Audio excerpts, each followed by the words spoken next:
तोहरा गावे आइब तो बोलैबू कि ना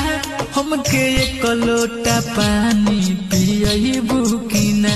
क्रिया खा के कहो ईमानदारी से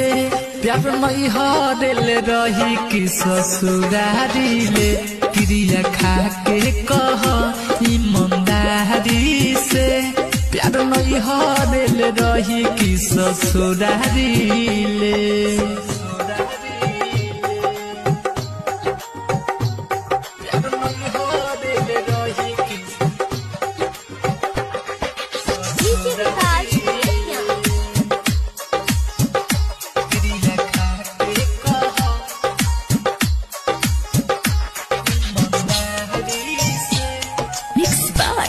रजनीश देके